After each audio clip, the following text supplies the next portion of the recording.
This is Gemara Metziah Daf Gimel, and we're holding on Gimel Amud Aleph. We're about 10 lines down. The first word on the line is Bitalisoi.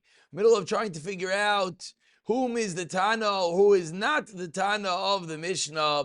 So we continue with the Gemara teaching Lema Mas Nisan Deloi Kirav Yosi. Shall we say the Mishnah is not like Rav Yosi? And of course, at each juncture of the Gemara, we get introduced to new cases, new dinim. Yesterday we had the din of Benanis, Sumchis. Says the Gemara, who's Rav Yosi? If you look at Rashi for a moment, Rashi in the last narrow line teaches us that Rav Yosi lekaman be'amavkid. Shayim shevkidu eitzlachot. Zem manav zem asayim. Two people gave a deposit next to one person. One person deposited $100. One person deposited $200. Zelmer matayim shaliv. Zelmer matayim shali. And then after the amount of time, they both come back to collect their deposits. But each of them collects the $200. Says they gave $200. Kamer Tanakama. What does the Tanakama hold? Noisi lazemana lazemana. Each one takes 100. Vashar on the third 100, which is in reality the point of dispute, says the Tanakama. Yemunach Hachiav Eliyahu sits there until Eliyahu comes, until either of them could bring a proof that it is there. Omar Rav Yosi comments, Imkein Mahivser Ramai. If you're going to let each one take 100, then the one who's lying, the one that gave 100 and is just claiming 200, what does he lose? He doesn't lose anything. And why will he admit? He got the $100 that he gave. Ella, rather, Rav Yosi holds, I call Yemuna v'yavsid aramai. Everything, all $300 sits and waits. So the one that is lying loses, and hopefully he'll come clean. So Rav Yosi is of the opinion that when we have what we would call mamon hamutel b'safik, when we have a debate as to the money, says Rav Yosi, what do? It all goes and waits so that the Ramai does not gain. Says the Gemara, back into the Gemara now, or we should say we'll start the Gemara now. Lema masnisa deloik Rav Yosi. Why? Dika Rav Yosi, because according to Rav Yosi, Amar he holds, Imkein mahivsid aramai ala kol yemunach ad sheyavay Eliyahu. So similarly, the Gemara suggests, according to Rav Yosi, what would happen in the din in our Mishnah? Two guys are fighting over this cloak, this talis. One of them is lying, so the whole talis should be put away. And yet, what does our Mishnah say? No, our Mishnah says, Yachloiku. So suggests the Gemara, the Mishnah is not like Rav Yosi. Responds back, Elamai Rabbanan. So you're going to tell me it fits with the Rabbanan over there? But what did the Rabbanan say? That the first 100 goes to Reuven, the second 100 goes to Shimon, and the third 100, which they are disputing, as well waits until Eliyahu comes. He does not, the Rabbanan do not say Achlaiku. Hanami Gishardami. So our case, the talis is equivalent to the shar, to the third $100. Tisveikahi, because this is the money that is a suffix. And therefore, says the Gemara, our talis should be like the third $100. And therefore, if our Mishnah concurred with the Chachamim, what should the din be? The din should be Yemunach on the talis. And from the fact that it's not Yemunach on the talis, says the Gemara, our Mishnah not only doesn't fit with Rabbi Yosi, seemingly doesn't fit with the Chachamim either. Responds back, hi, my, what are you talking about? I can explain awesome over there in the case where they deposited the money in Perka Mafkid. Hi, mana dechan minayuhu.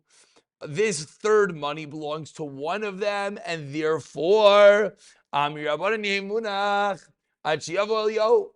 one owner to this third mana. They're fighting over it, so put it away and let's wait. Halcha in our case, how do you know? It's not that the talis necessarily belongs to only one of them. Maybe, in reality, it belongs to both of them. Maybe they picked it up at exactly the same time. And therefore, so says the Gemara, we could reconcile how the Mishnah could fit with the Rabbanan. Responds back, Ali, I'm a Rav Yosi, but according to Rav Yosi, over there, what each of them certainly gave 100. And yet, Amar Rav Yosi, Rav Yosi says the entire thing goes away until there's proof, until Eliyahu comes, and no one gets anything. In our case, it's true that we can say it's both of theirs, but we also don't know. It could be one of theirs. So like Kol Shekain. So certainly Rabbi Yosi should hold that the talis. We should ask in Yemunach, and the talis should go away until Eliyahu, until there's proof. So seemingly says the Gemara, the Mishnah is not like Rabbi Yosi. Responds back to Gemara, Afilu Tema Rabbi Yosi. No. Can even say the Mishnah does fit with Rabbi Yosi. Some over there, Vadik Ramai. Over there, someone is for sure lying. Sin, someone is for sure lying. Therefore, Rabbi Yosi says a chiddush that we don't want the Ramai, the liar, to gain. And that's why Rabbi Yosi says that the whole thing should be put away. But in our case, Mardika Ramai is not necessarily someone lying. And therefore, that's why in our case it could fit with Rav Yosi. In our case, it'll be maskim. They say achlaiku. Inami, another reason. Some kind of said the Rav Yosi, the Ramai. Over there, Rav Yosi imposed a kenas, a fine. Why? We want the guy who's lying to admit, but by us, there's no pseid that he's going to admit about. He didn't spend any money over here. He found an item. So what's it going to help?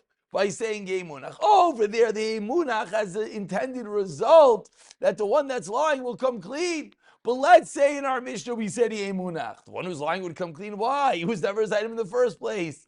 Let's remember, Zamrani Metziah, they found this item. Responds the Gemara, the question everyone is thinking. Teinach Metziah. You're right, that's the first case in the Mishnah. But Mekach umemkar smack him in the Amud. The first word line is Mekach umemkar ma'ikul meimar. So over there he actually did give money, and therefore we should make a kenas according to Rav Yosi. So rather it says the Gemara al machavarta kedushanina meikara. The first teretz must be the right teretz. That over there there's a vada ikaramai. So Rav Yosi says yemunach, but by us there's not. Avadei Ramai is not for sure someone lying, and therefore we would not say Yemunach to put away the money, and rather we'll say Yach Loiku. And that's how the Gemara could fit according to Rav Yosi, according to the Rabbanan. Says the Gemara again, a little bit more than halfway down. The first one line is Kiddushanina Meikara. Bein the Rabban, Bein the Rav Yosi. Hasim over there, Gabi Chadvini Albin Kasai. In the case now, we go back to the cases we spoke about yesterday. We spoke about a case where I owe my workers money and I don't have any cash. So I go to the local store, the local grocery, and I tell him, allow my workers to buy on credit and I will reimburse you. And then what happens? Days later, owner of the store comes and he says, hey, I did it. I did as you asked. I gave the workers the cash. You owe me $100. And then the workers show up to me and say, hey, where's my $100? So we said over there, both the worker and the store owner swears and takes on the Baal Bais. So says the Gemara bein the Rabban bein the Rav Yosi says Gavichem Kasai Tekatani Zenish Bavenitel Zenish Bavenitel Maishinot Layamrina Nafke Lemayna Bibal Bais V'Emunachat Shava Eliyahu. Both according to the Rabbanan and according to Rav Yosi. Why do we say that they swear and take? The money should sit until we can figure out a proof in whom is the owner. Why? The whole Yesod was when there's a Ramai, we say Yemunach, in the case of Chaminiya, because someone is for sure lying. Says the Gemara, you're right. In reality, there's a liar, and we should say Yemunach. But you know what? Both the store owner and the workers each have a good taina that enables them to swear and take. Explains the Gemara, Amri Hasam Ainu Taima, Damar Lechamini Lebalabayis. The storekeeper says to the Balabayis, I did what you asked me to do. What's this guy coming over to me and claiming I owe him money? I paid. Me and that worker have no sheikhs. You told me to give him money, I give him money. Finish. What's he coming to claim against me? I don't care if that worker swears. I, the store owner, did what you asked, and I don't have to believe his shvuah. You, hemante, you believe the worker. You didn't tell me to give with Edim. You didn't tell me when you pay with Edim. So it's your problem. So the store owner could absolve himself entirely. And Usacher Nami, the worker as well, says the Gemara, I worked for you. What's this storekeeper coming over to me and saying I paid you, etc.? I don't know what he's talking about. Even if he were to swear to me, I wouldn't believe him. And that's the reason, because they each have a good taina. That's the reason why they're each able to swear and take from the Baal Habayis. And that wraps up the Rabbanan, Rav Yossi, they both can fit into the Mishnah, as well as why there is no kasha from Chamini up in Concise, why there's no Yemunach over there, even though there seemingly is a Rama. And the simple reason is because they each have a good taina. They have a good claiming court, which enables them to swear and take. About 15 lines on the bottom of Gimel Amud Aleph. Continues the Gemara, Tani Rav Chia. The sugya which we're going to call Rav Chia Kamaisa, says the Gemara, Tani Rav Chia. And the one din that we need to know before we start this is a din we've spoken about in the past. That is the din called Maideh B'Mixas. That if someone admits to part of something, the halacha is we make him swear, and then, well, we'll have to see more about that right now. So Tani Rav Chia, says Rav Chia, if someone says, Mana li b'yarcha yomi $100, I owe you nothing, Kaifer Akol, we know generally Kaifer Akol, he's believed. But in this case, Eidim come in and testify that in reality he owes 50 zuz. So he claims, I owe you nothing. He's Kaifer, he denies everything. But then Eidim corroborate the story of the Malveh that he owes half. What's the halacha says? The Gemara knows the chamishim zov yishav al hashar. You give the 50 zuz, you swear on the rest. Why? Because his own admittance, which would create a shavua, should be no less than the admittance of Eidim. Says the Gemara, Mikal v'chaymer. From a Kal v'chaymer, that if by his own admittance we make a shavua, then certainly by Eidim saying that he's chayev, there should be a shvuah as well. V'tana tuna, and we have a raya to this din. Shleimay chazin betal is our din of our Mishnah. Ze oimer nimitzaziya v'chulu. Says the Gemara. 1 second. V'achakim the toughest. Over here, as the first Rashi, the Masechta, taught us that each one has to be holding the talis. The holding of the talis creates a mochsa, creates a establishment that it's anu yorishos. So in our case, as each one is holding an ansadi, the ma'itadafas aidideyu, that which you're holding is yours. U'ma'itadafas aidideyu, and that which other guy is holding is his. Who? Ukatani yishava. And we learned that you have a shvuah. So seemingly it's the same thing. It's the same exact type of case that what? It says if there are eidim that you own half, just like there's a muchzik that you own half because you're holding half, and yet we see that there is a shvuah, just like the din of Rav Chia.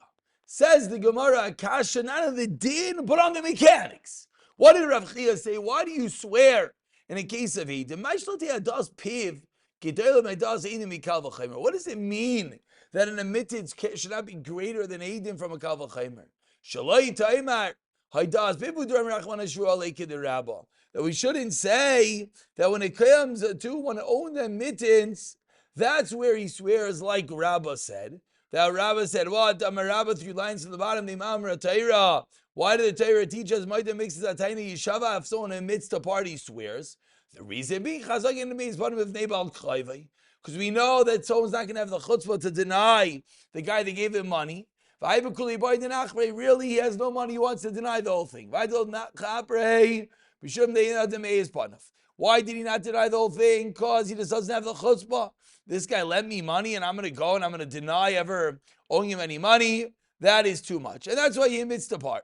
But then, 1 second, if he's already admitting, why doesn't he admit the whole truth? Why doesn't he just say, Lamaisa, you're right, I owe you everything? Like, on the other side, really, it's true, he wants to admit entirely. Why doesn't he not? He's just stalling for time, suffer, he thinks, until I have cash to pay him back. And on this,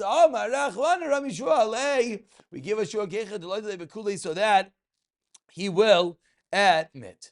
That's in a case of moida b'mixas. We admit apart. In this case, you cannot say that. So the havamina would be that when Eidim come and say you owe part, maybe there's no obligation in such a scenario to make a shvua. Kamash Malon Kalvachaimer, therefore the Kalvachaimer comes along and says that you, yes, have to make a shvua. Asks the Gemara, my Kalvachaimer, what's the Kalvachaimer? In the case of Piv, in the case where one admits, one's own admission does not obligate him cash, and yet, Mechayva Shvua, Eidim Shebachayva Isay Mamain, certainly you should chayiv shvua. Says the Gemara, 1 second, really? Does one's mouth not make him owe money? Kasha, everyone probably was wondering what exactly that means. Says the Gemara, what do you mean? Admittance is like 100 edim. Says the Gemara, my mama in kinas. What does it mean that a piv doesn't make you chayiv mammon? It means you cannot be chayiv a kenas by own admittance. Piv, says the Gemara. Okay, so that's the Kalvachaimer. Excuse me. Ma mama kenas. So what's the Kalvachaimer? Piv, when it comes to your own mouth, shein mechayva kenas, yem mechayva shvua, idim shevchayva isay kenas, and idim shevchayva isay shvua. That's the reason that Shavchi is Kalvachaimer. That if Eidim come and say you own half, you have to swear. Asks the Gemara, what do you mean? Malabiv came a carbon. You can a carbon if you want to admit it's time for Eidim Shem a carbon. Says the Gemara, Halei Kasha. Why is that not a Kasha? Because Rav Chia Kirameir Svirlei, who holds Eidim a carbon Mikavachaimer. So again, we're learning Kavachaimer, you chayv a shvua via Eidim. The Kavachaimer that we're learning, we just said, is because if Piv could be Mechayv you a carbon, and Eidim could also be Mechayv you a carbon. So Eidim, so your Piv is Mechayv you a Shvua, Eidim Kavachaimer is Mechayv you a Shvua, and that only works if Rav Chia holds like Rav Meir, that holds Eidim is Mechayv you a carbon. How does Rav Meir hold that Eidim Mechayv you a carbon? From a different Kavachaimer. Two people said you ate chelev which are forbidden fats. I didn't eat it. Rameir mechayev. Meir said you have to bring a carbon. Carbon akal. Says Rameir, I don't understand. You're telling me you can't obligate a carbon via edim, but 2 edim could kill a person, which is of course chamer. So of course 2 edim should be able to mechayev zone a shvua. Amr Loi responds that Chachamim year to Leimar Mezir Yisi Pater. No, because you know why? Because you could have said if you would have admitted that you did have been Mezir, you'd be Pater from a carbon. Therefore, the Eidim cannot obligate you in the carbon, and that really does end part A or B of Rav Chia's Kalvachaimer. That according to Rameir, Eidim could be Mechayev you a carbon. So if Rav Chia holds like Rameir, then he has a Kalvachaimer to teach me that just like a das, Baldin, Moida b'mixas, admitting to part, obligates one in a shvua, so too Eidim. Continues the Gemara about 12 lines to the bottom, the first line of the Yisi Pater with Kashas. What's second, learning everything from one's own mitzvah, came chayvay asham. Answers Gemara, asham I know carbon, so again, holy Rameir. Elamalabij came chayvay chaymesh. Your own means creates an additional chaymesh obligation, a fifth. Says Gemara, like Kasher of Chia Krameir Sphere lay, Kate of Chayvely Carbon, Kavacham, Chayvely Chaymish, Kavachim. Alamalabij came in a Chashvach Zama. There's no din of a Chash and a Zam by one's own mouth. I mean, there's no din of Eidim Zaimimim. Kasher Zamam Loi, Kenya Asa Loi, Timer Be'edim, Sheyashto Bachashvach Zama. Elai Si Me'edachot, says the Gemara, you're right. after trying numerous attempts to learn the Kal V'Chaimer, says the Gemara, we need a new reason. Rav Chia's Kal V'Chaimer must be really from an Eid Echad. That what? 4 lines from the bottom. And yet, Machayva Shvua, Eidim Shavchayva Samam, and Eidim Shavchayva Shvua. So the Gemara is taking a new turn. And the Gemara is saying, Rav Chia taught us a Kal V'Chaimer that if you're obligated to pay, if you're obligated, to swear by one's own admittance, you'll swear by Eidim. That didn't work. So now how does Rav Chia know that Eidim could obligate one in a Shvua? Says the Gemara from an Eid Echad. An Eid Echad is not a Machayve Mamoin, and yet it obligates a Shvua. So Eidim, which could obligate Mamoin, certainly could obligate a Shvua. Says the Gemara, 1 second, Mali Rachshkina al Mashu Meid, Hu Nishba. The law of Eid Echad is, as the bottom Rashi points out, Kalaimar, Hechi Alva Shvua Dishnayim Shvua Eid Echad. I can learn how to Shvua by 2 Eidim from a Shvua by 1 Eid. The Shvua of a 1 Eid is a very unique din. You have to swear against the aid. As we turn over to Daled Amud Aleph, says the Gemara, you're going to say the same thing when it comes to Eidim. That what? You swear on that which you are denying. Ela Amar Abba, you're right. Now it's attempt number 3 as to the Makar for Rav Chia. Ela Amar Abba Asim Gilgul Shvua Te'ed Echad. We're learning from a Gilgul Shvua Te'ed Echad. Mal Gilgul Shvua Te'ed Echad Shekein Shvua Gerar Shvua Tamer Be'edim Mamain Tamer Be'edim De Mamain Ka Mechayvi, that you'll be able to Chayim Mamain. Says the excuse me, that was a kasha. 1 second. Let's go back a second. Elam Rapap. On this we're going to conclude. We're going to learn it from Gilgul Shvua Te'ed Echad. Let's take a moment to look at Rashi and then we'll call it a day. Rashi says, in this